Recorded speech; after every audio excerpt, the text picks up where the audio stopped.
అమీర్పేటలో అగ్ని ప్రమాదం చోటు చేసుకుంది. మైత్రివనంలోని నీలగిరి బ్లాక్ లో హఠాత్తుగా మంటలు చెలరేగా ప్రమాదం సంభవించిన భవనం 4వ అంతస్తులోని ఓ ఇన్స్టిట్యూట్ లో కొందరు విద్యార్థులు చిక్కుకున్నారు. సమాచారం అందుకున్న ఫైర్ సిబ్బంది వెంటనే ఘటనా స్థలానికి చేరుకుని సహాయక చర్యలు చేపట్టారు.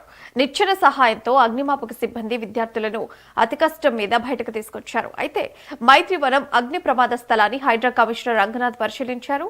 కేబుల్స్ షార్ట్ సర్క్యూట్ వల్ల ఈ ప్రమాదం జరిగిందన్నారు.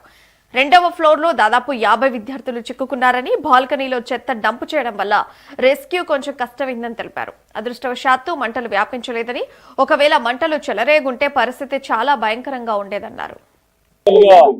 ఈ కేబుల్స్ ఏవైతే ఉన్నాయో అక్కడ షార్ట్ సర్క్యూట్ అయ్యి ఆ డక్ట్ ఏదైతే ఉందో డక్ట్ లో కేబుల్స్ అయ్యి వచ్చేటటువంటి వాటిల దగ్గర షార్ట్ సర్క్యూట్ అవ్వడం తోటి ఆ కేబుల్స్ అన్ని బర్న్ అయ్యి దానిపైన ఉన్నటువంటి ఇన్సులేషన్ ఏదైతే అది ప్లాస్టిక్ లేకపోతే ఆ మెటీరియల్ ఏదైతే ఉంటుందో అదంతా బర్న్ అయ్యి ఆ మొత్తం అది అంటుకున్న తర్వాత ఆ అంటుకోవడం తోటి పెద్ద ఎత్తున స్మోక్ రావటము, ఆ స్మోక్ అంతా కూడా ఈ మెల్లిగా అంటే స్టేర్స్ ద్వారా గ్రౌండ్ ఫ్లోర్ నుంచి ఆ స్టేర్స్ ద్వారా సెకండ్ ఫ్లోర్ వైపు వెళ్ళటం, అంటే ఫస్ట్ ఫ్లోర్ లో ఉన్నటువంటి అవి క్లోజ్ చేసి ఉండడం తోటి సెకండ్ ఫ్లోర్ ఓపెన్ అయినటువంటి ఒక ఏదైతే కనుక ఈ ట్రైనింగ్ చేసేటటువంటి ఏది ఇతర రకరకాల ఈ ఐటీ రిలేటెడ్ వాటి మీద ట్రైన్ చేసేటటువంటి వాళ్ళకి దాంట్లో ఉన్నటువంటి ఆ ట్రైనింగ్ ఇన్స్టిట్యూట్ లోకి వెళ్ళడం. దాదాపు 50 మంది స్టూడెంట్స్ దాకా ఉన్నారు.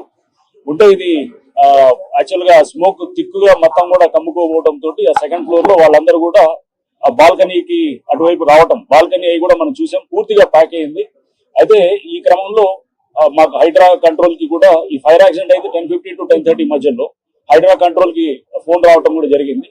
రావడం తోటి వెంటనే ఇక్కడ టీమ్ 17 బండి ఇక్కడే మైత్రివనం పక్కనే ఉంటుంది, హార్డ్లీ ఒక 300-400 మీటర్స్ దూరంలో ఇక్కడ ఉన్న బండి ఇమీడియట్ గా వాళ్ళు రావటం, ఈ రోప్ లాడర్స్ తోటి అక్కడ దాదాపు 20 మంది పైన ఎవరైతే ఈ బాల్కనీస్ లో ఉన్నారో, బాల్కనీస్ లో కూడా వచ్చే పరిస్థితి లేకుండా ఆ బాల్కనీస్ అంతా కూడా పూర్తిగా చెత్తతోటి అంటే మొత్తం డంపింగ్ చేసి ఆ మెటీరియల్ కుర్చీలు ఇరిగిపోయిన సోఫాలు లేకపోతే టేబుల్ అన్ని వేసి ఆ మొత్తం బాల్కనీ అంతా కూడా బంద్ అయింది.